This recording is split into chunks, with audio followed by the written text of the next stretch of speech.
Les gnous sont les fantassins de la savane. Un jour de juillet, on les a vus arriver des plaines de Serengeti, en Tanzanie. Ils avaient envoyé devant eux des éclaireurs que rejoignirent bientôt les différentes colonnes de leur peuple innombrable. Aujourd'hui, les gnous entrent dans la plaine de Masai Mara. Bientôt, les différents groupes se rencontreront, se mêleront les uns aux autres pour former la plus formidable armée en marche qu'on puisse imaginer. 1,5 million de gnous, accompagnés de 500 000 zèbres, gazelles ou antilopes. Ils ont marché en quête de leur Eldorado annuel, le pays des Maasai où l'herbe est si verte et où l'eau ne vient jamais à manquer tout à fait.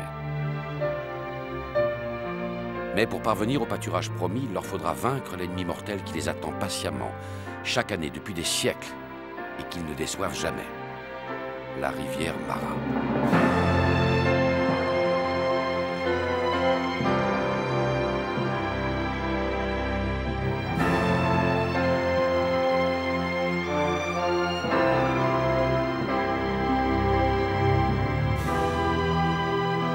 Grosse des eaux de toute une saison des pluies, la rivière les attend au tournant de ses méandres. Il leur faudra la traverser en plusieurs lieux, en plusieurs temps. Et la rivière, comme chaque fois, se rebellera, prête à les avaler. L'affrontement fera des morts, mais nous n'en sommes pas là. Pour l'instant, ils se retrouvent au point de ralliement que l'instinct leur a désigné. Ils se rassemblent et réorganisent leurs troupes en un front cohérent. On se compte, on se reconnaît, on se laisse passer. Bientôt, à la faveur du nombre, on se sentira plus fort, à tort ou à raison. Jusque-là, on a emprunté plusieurs itinéraires distincts. Désormais, on suivra ensemble une route unique, celle de la plus grande migration du monde.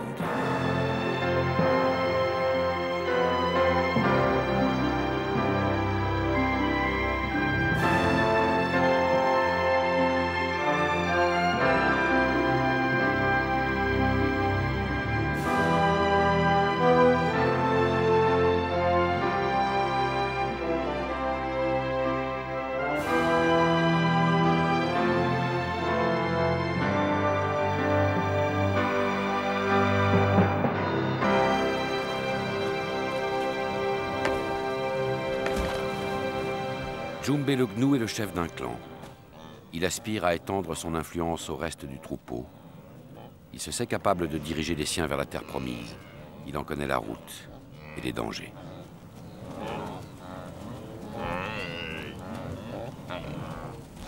Tout au long du grand voyage, Djumbe devra veiller sur les adultes et sur les jeunes. C'est l'un des grands mystères du peuple gnou. Tous les bébés naissent en même temps, 2 ou 3 mois avant la migration, de sorte que chacun soit en âge d'y participer. 90% d'entre eux viennent au monde en moins de 3 semaines. Pour cela, les femelles sont synchronisées sur le plan hormonal. De plus, le principe des naissances simultanées permet de mieux organiser la protection des petits face aux prédateurs.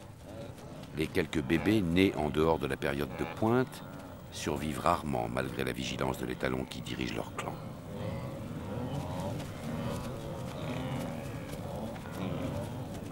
Djumbe le gnou estime que la pause a assez duré.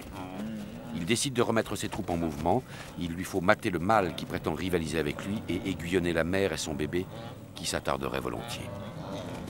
De temps à autre, Djumbe devra accepter de perdre un peu de temps chaque fois qu'un jeune célibataire désirera se mesurer à lui. L'affaire sera vite réglée. On se combat à genoux, on s'effleure à peine et le mâle dominant, vite reconnu dans sa légitimité, dépose sur le sol quelques traces de ses sécrétions préorbitales.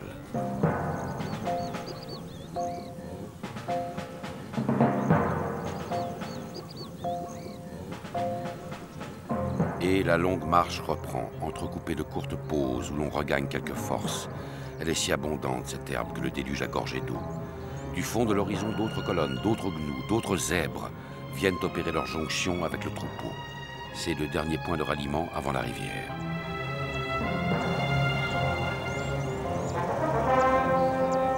Bientôt, où que porte le regard, la plaine devient brune, rousse, fauve. Les gnous sont assez nombreux pour défier l'immensité. Le bruit est assourdissant. L'odeur des corps et celle des excréments alourdissent l'air brûlant.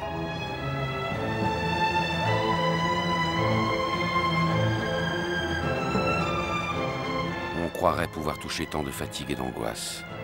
Car l'ennemi est là, tout près, qui attend. Si le vacarme n'était pas si grand, on entendrait la rivière clapoter. Si la puanteur ne tuait pas les autres odeurs, on sentirait sa vase.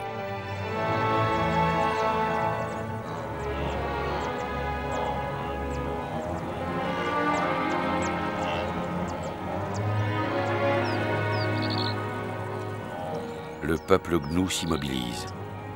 L'heure de la première traversée approche.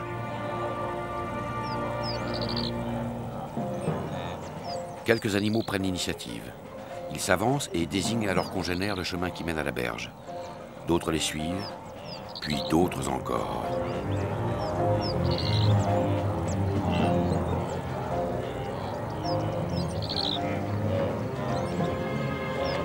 À cet endroit, la rivière n'est pas très encaissée. Le courant, pour l'instant, n'a rien de redoutable. Premier contact avec l'eau. La rivière se laisse apprivoiser. Elle a l'éternité devant elle. Elle peut bien laisser un peu de temps à ses victimes. Elle les tuera plus tard.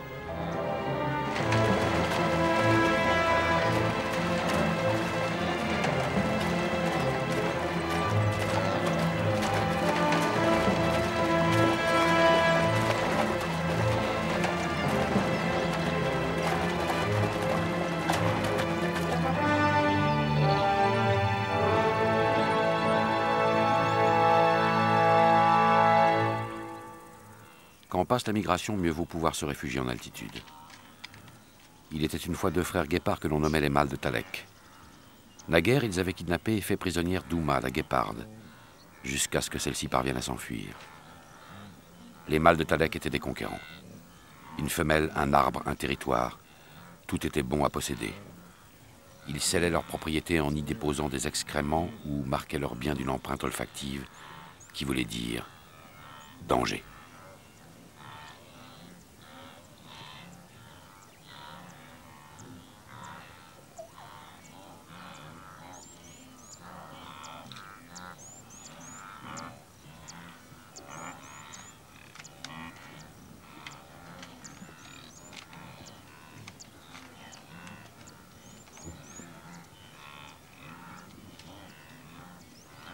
Cette année, en juillet, comme les autres années, les guépards de Talek contemplèrent la multitude en marche. Inutile de se presser. Pour ceux qui se nourrissent de la vie des autres, le temps de l'abondance est revenu. Dans le sillage de la migration se glisseront les guépards et les lions, les hyènes et les panthères.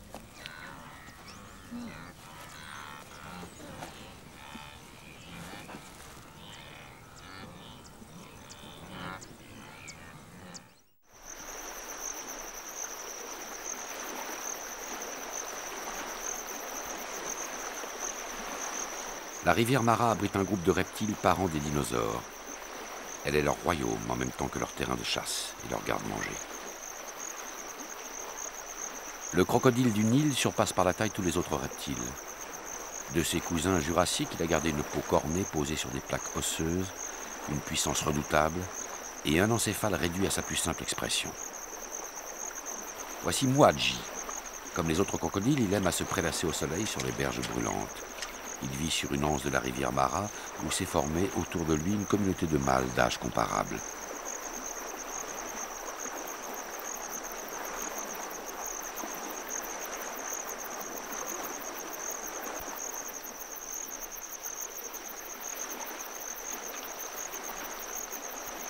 Mouadji est le mâle dominant du groupe. Et l'un de ses congénères, qui ne voulut pas l'admettre, il laissa un jour un morceau de sa mâchoire.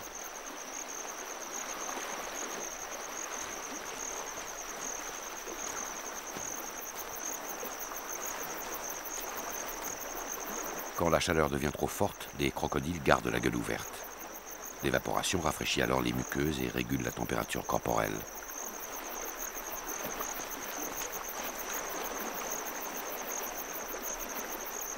Et lorsque ce mécanisme ne suffit pas, il suffit de mâcher dans le vide pour mettre en œuvre un système de ventilation additionnel.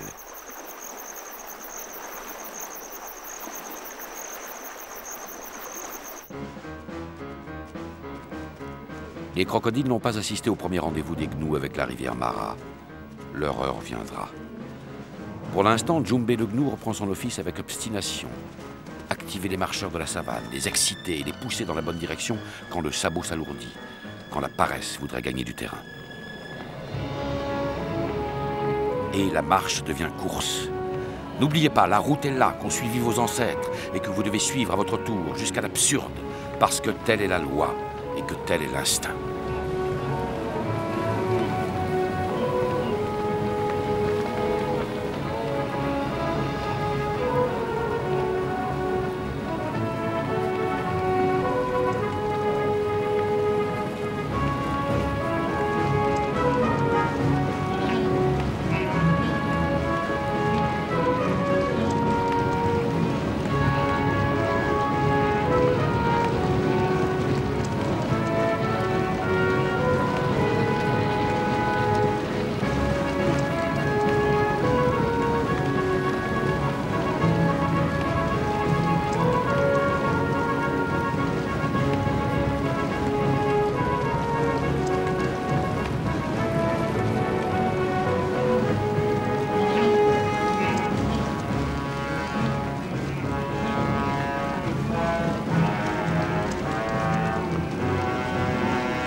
Cette fois-ci, la rivière se révèle telle qu'elle est, forte, puissante, provocatrice.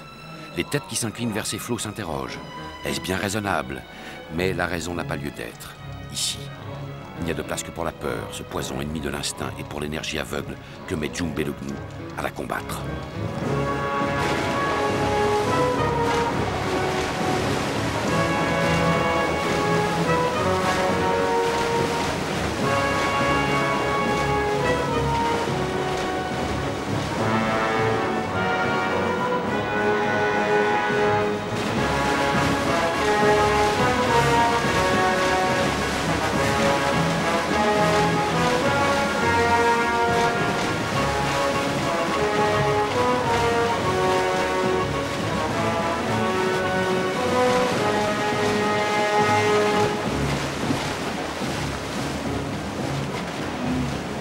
Pour la deuxième fois, l'obstacle a été forcé. Quelques centaines d'animaux se sont noyés pendant la traversée. Ils sont morts avec discrétion, comme pour ne perturber ni la course de leurs frères, ni à 200 mètres de là le sommeil des hippopotames. Les gnous s'enfonceront plus loin, vers les prairies vertes. Ignorant qu'avant de les atteindre, ils trouveront devant leurs sabots le dernier méandre de la rivière. Et les hippopotames, placides, reprendront possession des eaux qu'ils ne partagent normalement avec aucun autre mammifère.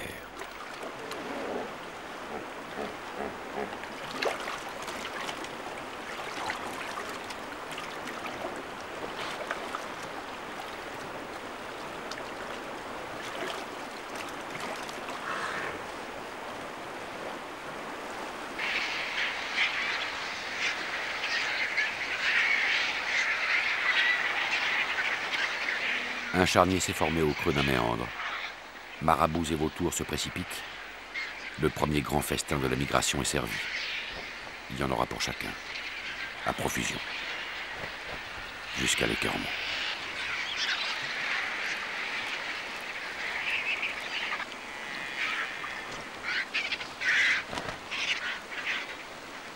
Le coup des vautours déplumés leur permet d'introduire leur bec au plus profond des entrailles.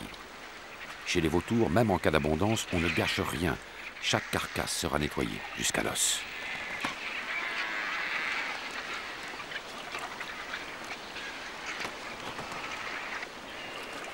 Un hippopotame mâle tente de faire fuir les braillards qui gardent son repos. Mais sa gueule béante, arme de dissuasion très efficace chez ses propres congénères, n'impressionne guère les charognards.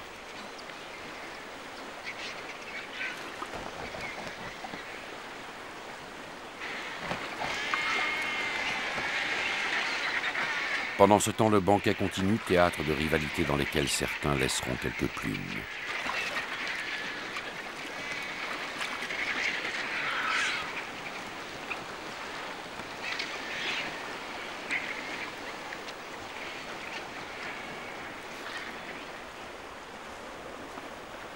Un bébé hippopotame d'à peine 1 an n'a pas encore le cuir dur des adultes.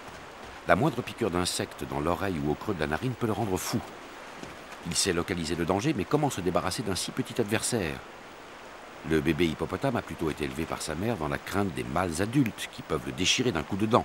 Il ignore encore presque tout des tiques et autres insectes buveurs de sang que la cohorte des gnous a laissé sur son passage.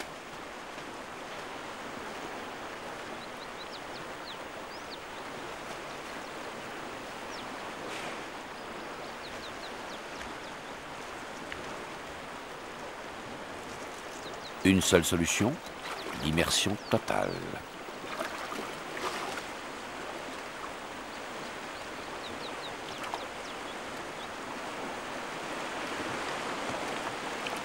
Sur la rivière, les carcasses de gnous font office de radeaux.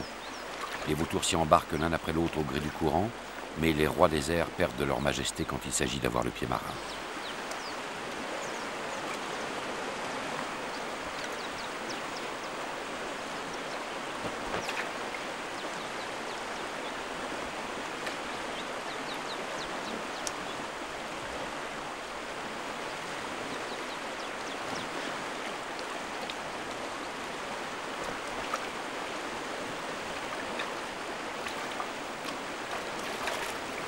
Un vautour navigateur.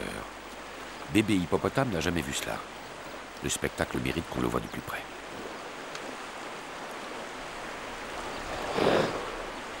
Un hippopotame adulte a été plus rapide et c'est lui qui s'approche en premier. Ses intentions ne sont pas pacifiques. Trop de volatiles encombrent son territoire. D'un coup de gueule, il débarque le charognard qui se trouve jeté à l'eau à quelques mètres de là.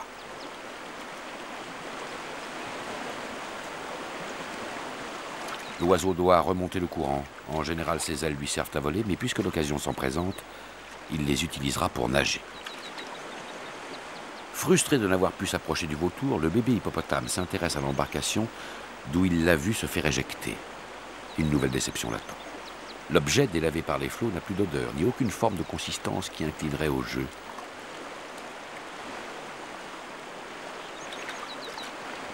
Pendant ce temps, le vautour naufragé revient à bon port, où, comme d'autres victimes, il déploiera ses ailes au soleil, jusqu'à leur séchage intégral.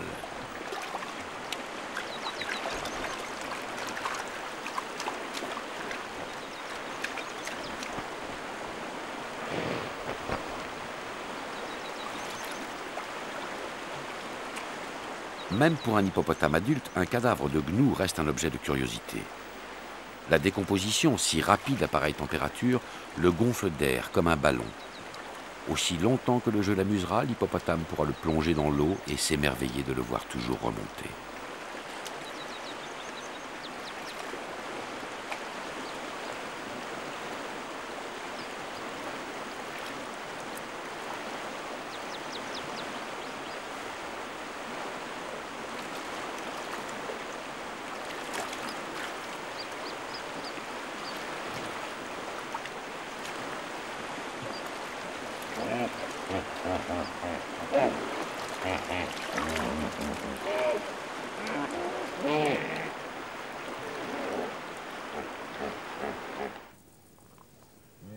Djoumbé le gnou a conduit son troupeau vers des affleurements de sel. Des générations de gnous, mais aussi d'éléphants, de zèbres ou d'antilopes ont façonné ces rochers. D'année en année, des millions de langues se sont posées sur la pierre pour y lécher les sels minéraux dont le corps a besoin.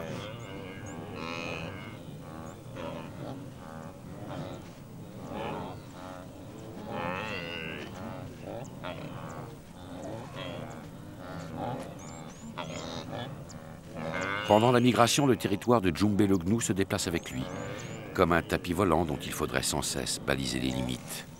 C'est pourquoi un arbre, dès qu'une pause le permet, est appelé à recevoir les sécrétions musquées des deux glandes situées à la commissure de l'œil. La grande migration est une cohorte constituée de plusieurs convois. En tête viennent les gnous, les zèbres, les autres herbivores. Sur les côtés et derrière le peloton arrivent les lions, les guépards. En dernière position, les nettoyeurs de la savane, hyènes, marabouts, vautours et chacals. Après leur passage, les seuls signes des carnages seront quelques os et un peu de cuir.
Pour les gnous comme pour les autres animaux, avec la nuit ne vient pas forcément le temps du repos.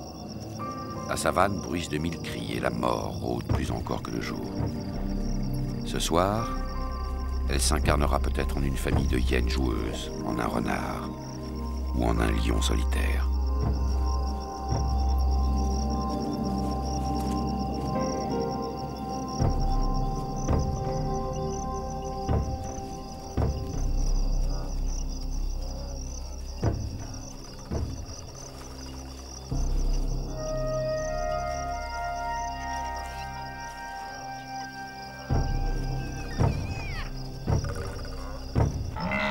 Djoumbé le gnou réprime les transgressions qui peuvent survenir à la faveur du relâchement nocturne.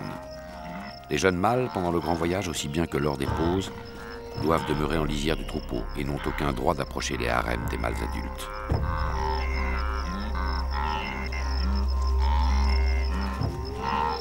Sans cesse, Djoumbé maintient la cohésion du troupeau, remet de l'ordre quand la discipline vient à manquer.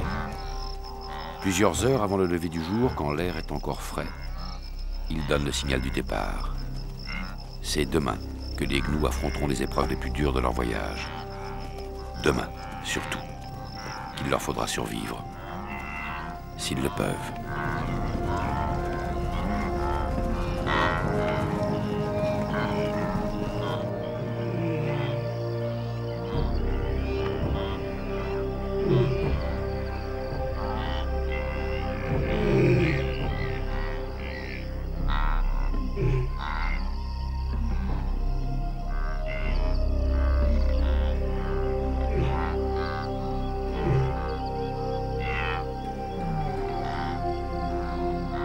Pendant la nuit, tandis que grogne le lion, on voit glisser sur l'herbe l'autotion discret, que l'on pourrait confondre avec le chacal. Il cherche les insectes, les fruits, les œufs ou les souris qui constituent l'essentiel de son alimentation.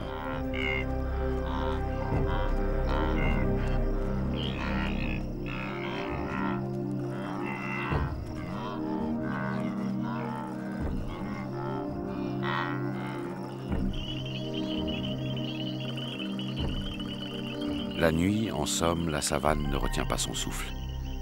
Elle vibre et respire. Elle exhale l'odeur de la vie et celle de la mort.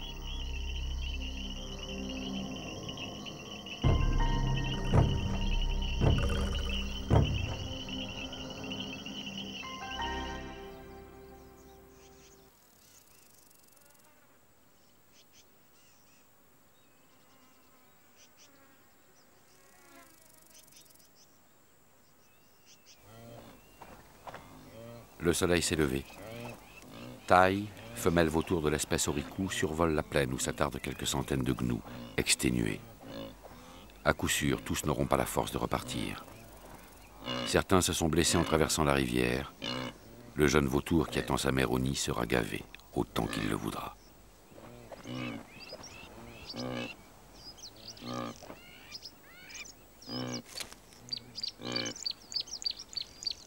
Les blessures les plus fréquentes qu'occasionne la traversée de la rivière Mara sont des fractures. En particulier, les derniers animaux qui passent s'enfoncent dans les fondrières qu'ont creusées leurs prédécesseurs dans la vase. Ils tombent et se brisent les jambes. Ils doivent alors renoncer à poursuivre leur course. Il ne leur reste qu'à attendre les prédateurs qui voyagent dans leur foulée.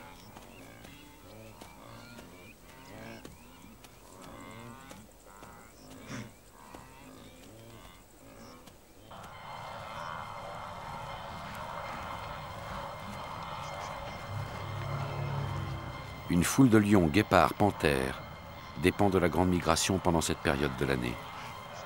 Chaque prédateur scrute la masse des voyageurs pour y détecter l'animal affaibli ou blessé, ou encore celui que trop de fatigue jettera bientôt sur les flancs. Les zèbres et les gnous n'ignorent pas qu'ils sont suivis, épiés en permanence. Eux aussi se tournent vers l'arrière pour y distinguer le visage de la mort.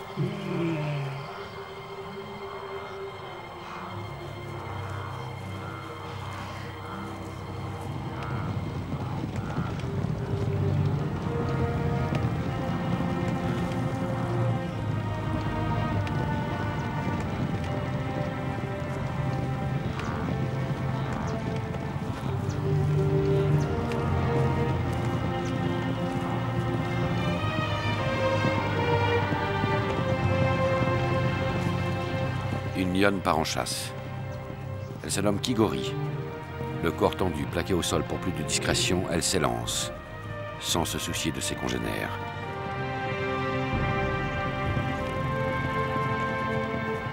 Kigori la lionne observe les proies qui passent devant elle, si proches, si vulnérables.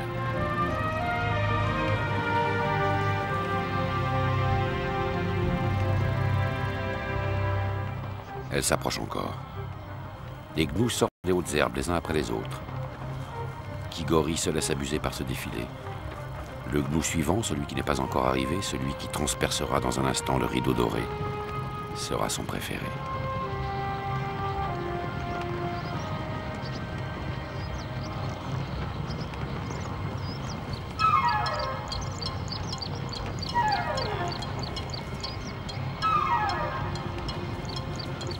l'attend. Elle l'attend trop. Tous les gnous sont passés. Elle les a tous manqués.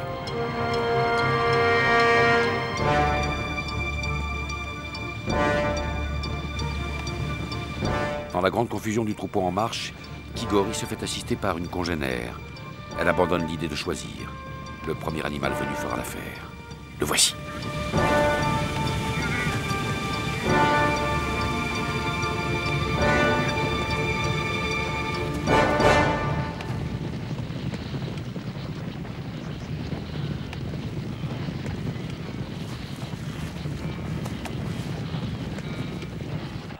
Il y a longtemps que Ngaïa et les girafes de son clan se sont éloignées de la route empruntée par la grande migration. Mais elles peuvent encore, de là où elles se trouvent, contempler cette course à la mort qui les inquiète et met leur nerf à vif.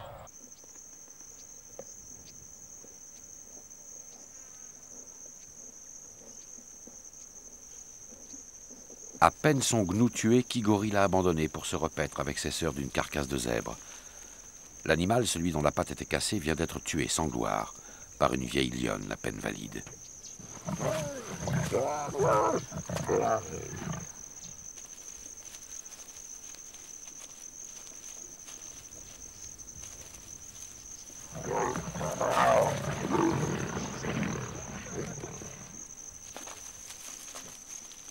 Tout le clan se rassemble pour se nourrir. Les temps de pénurie ne sont pas éloignés au point qu'on les ait déjà oubliés. Voici 2 mois à peine, la faim faisait son œuvre, affaiblissant les corps et tarissant le lait dans la mamelle. Aujourd'hui, tout cela paraît si ancien, si obsolète. Les lionceaux feront ainsi l'apprentissage des saisons. Dans la savane, il y a celle de la douleur et celle de l'insouciance. Kigori est la sœur de Simba la lionne, morte depuis 3 semaines. Avec d'autres femelles du groupe, Kigori a pris soin des enfants de Simba qui se sont joints à ses propres lionceaux. Et la vie a repris normalement, comme si à l'image de la course effrénée des gnous, rien ne devait jamais s'arrêter.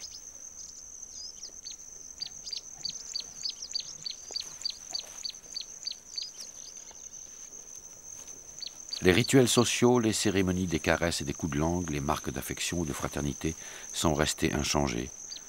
Bientôt, Simba la lionne, si courageuse face à la douleur et à la mort, sera tout à fait oubliée.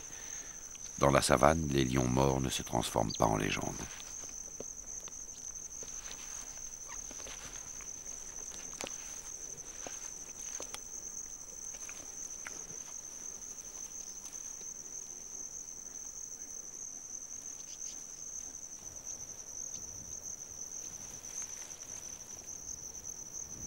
Non loin de là, la carcasse du gnou tué par Kigori est restée sans surveillance.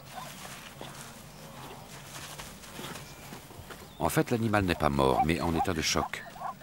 Cette forme d'évanouissement fait partie des inventions que la vie a mises à la disposition des proies. Elle permet de se faire passer pour mort et dès qu'une occasion se présente, de s'enfuir à toutes jambes. Il y a 3 heures, un zèbre est mort. Les lionnes l'ont entamé, mais le moment du lion est venu. Et aujourd'hui, le lion déjeunera seul.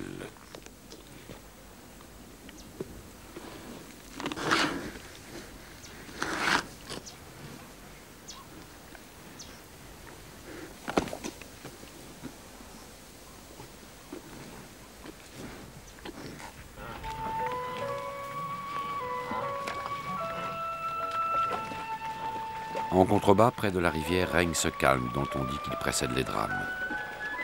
Par centaines de milliers, les gnous boivent et se rafraîchissent. Et l'on pourrait presque croire que la rivière est désormais leur allié.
Pour 2 millions d'herbivores, cet instant était un avant-goût du bonheur. C'en est déjà fini, il faut repartir. Le but à atteindre est proche, à portée de sabot. Il ne leur reste plus à franchir qu'une seule épreuve. Dans quelques heures, ce sera la fin de l'histoire. Pour près de 100 000 d'entre eux, la mort. Et pour les autres, la terre promise.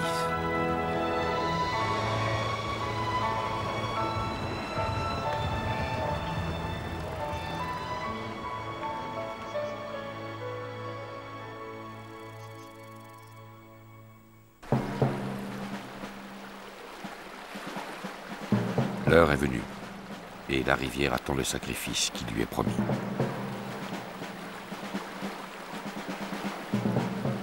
Déjà, des éclaireurs ont laissé la trace de leur passage.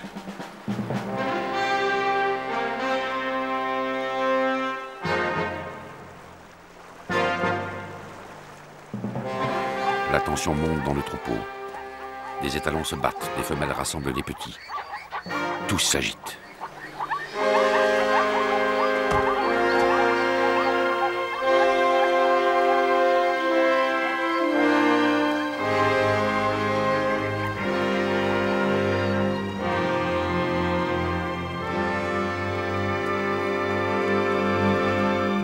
Une femelle va montrer le passage. Elle traversera en premier. Puis viendront les autres, à la grâce du fleuve.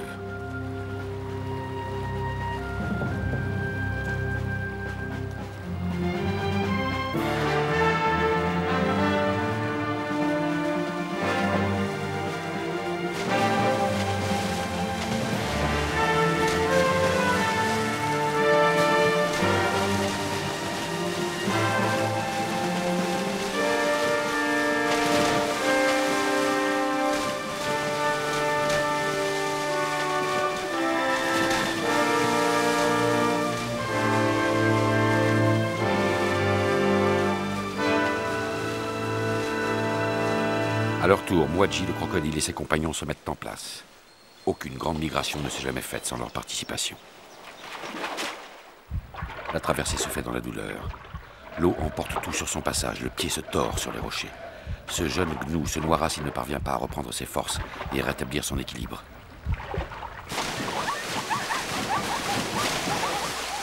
Le courant est trop fort. À cet instant, l'instinct ne donne pas de recette pour vaincre la mort. Il tétanise seulement chaque muscle, chaque nerf, dans une volonté éperdue de survivre à tout prix.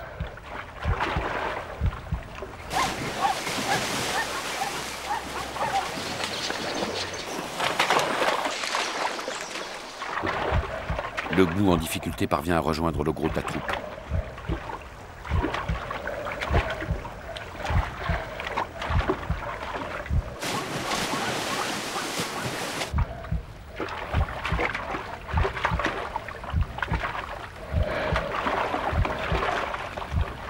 Ses forces ne résisteront plus longtemps au courant qui lui fouette les flancs et peut-être à la mâchoire d'un crocodile en immersion.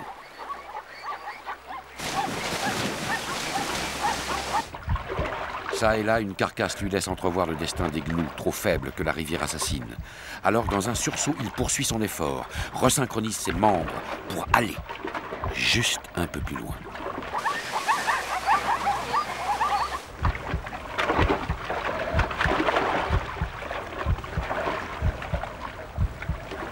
Enfin, c'est fait. La berge qu'on laisse plus se présente, plus ferme, sous le sabot tremblant.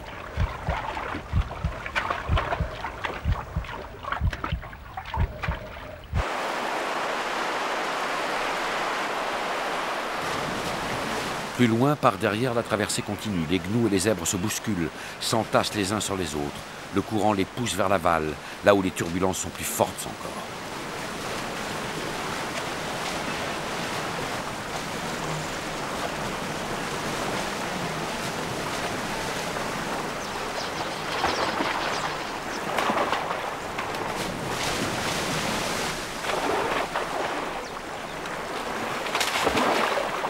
Cette année, Mwadji et ses frères crocodiles n'auront pas à tuer.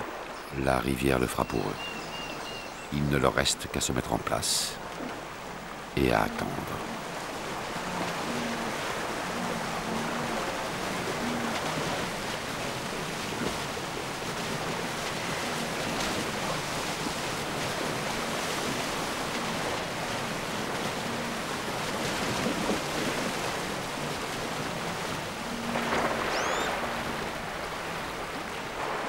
Les crocodiles se contentent chaque année de 50 repas en moyenne. Pour eux, la grande migration est l'occasion de se gaver en prévision des disettes à venir. Chaque saison, ils guettent cet instant où le sol se met à trembler sous le pas des migrateurs. La migration passée, ils reviendront à un régime plus frugal, en espérant qu'en octobre, la terre tremblera de nouveau quand les herbivores auront pris le chemin du retour.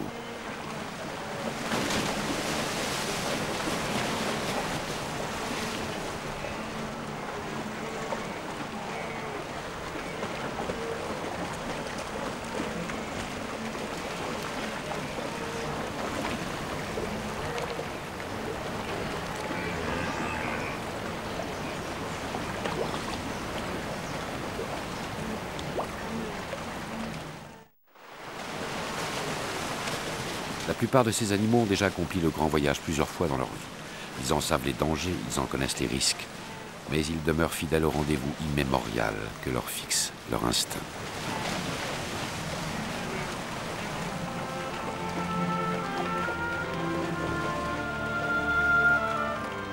D'autres, plus jeunes, découvrent pour la première fois que la rivière peut vous faire tomber. Et tomber encore. Jusqu'à vous faire abandonner l'idée même de survivre.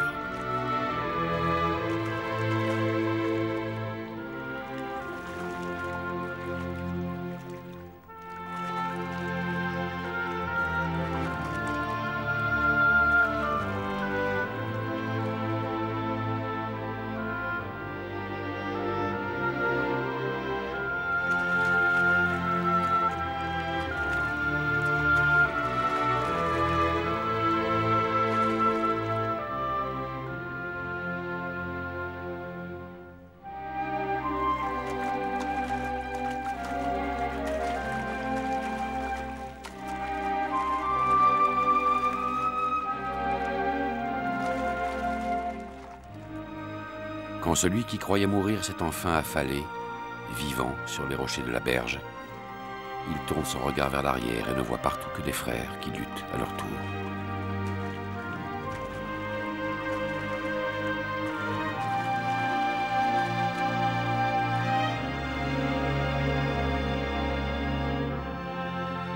Il y a ceux qui réussissent et ceux qui renoncent. La rivière a vaincu le jeune gnou qui ne veut plus se battre et rebrousse chemin. Il se retrouvera isolé sur la berge que son peuple a quittée, livré aux prédateurs qui l'attendent pour leur prochain repas.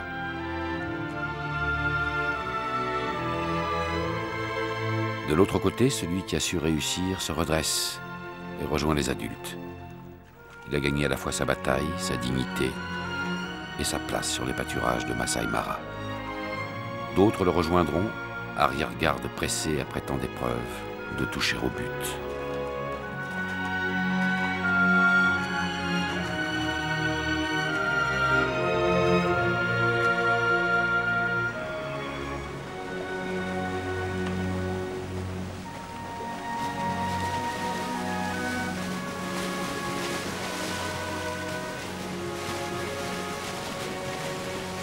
Lorsqu'ils traversent la rivière, les gnous ne se soucient jamais de savoir si la configuration de la berge opposée leur permettra de remonter sans encombre vers la terre ferme.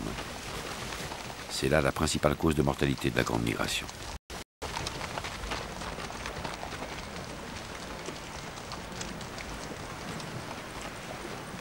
Mwadji et ses compagnons s'avancent vers les carcasses qui les attendent. En quelques heures, ils vont les démembrer, les réduire en quartiers prêts à être avalés. Car le crocodile ne se sert de ses dents que pour tuer ou pour détailler la viande.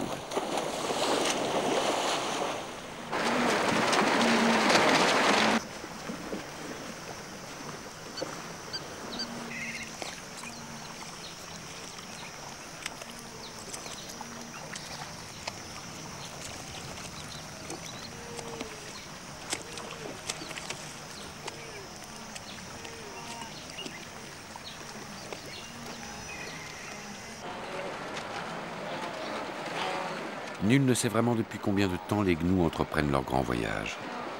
Cependant, des fossiles retrouvés sur le site d'Olduvai prouvent que leurs ancêtres migraient déjà de Serengeti à Masai Mara, voici plus d'1 million d'années. De cette grande migration, on ignore également les causes réelles. Le Masai Mara ne manque jamais d'eau, mais d'autres contrées mieux accessibles se trouvent dans le même cas.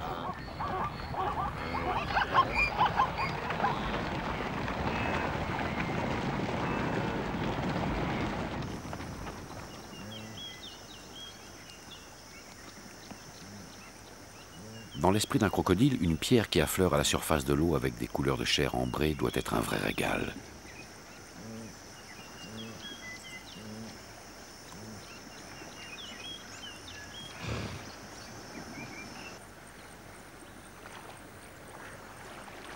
Mwadji, lui, met le croc sur un amoncellement de viscères qui lui donneront du fil à retordre.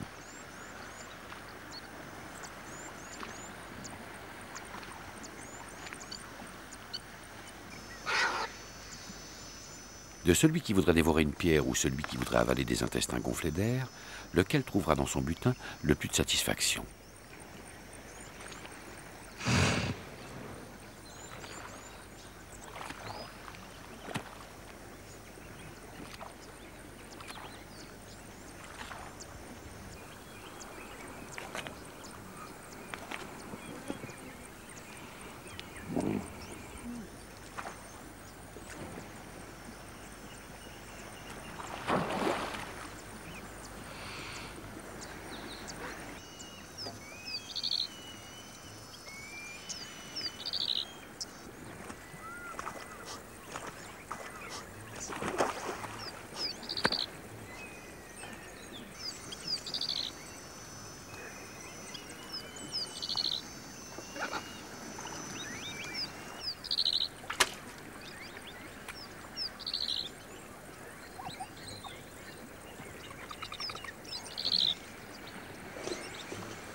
Finalement, c'est la pierre qui fera l'unanimité en recueillant les suffrages des deux participants.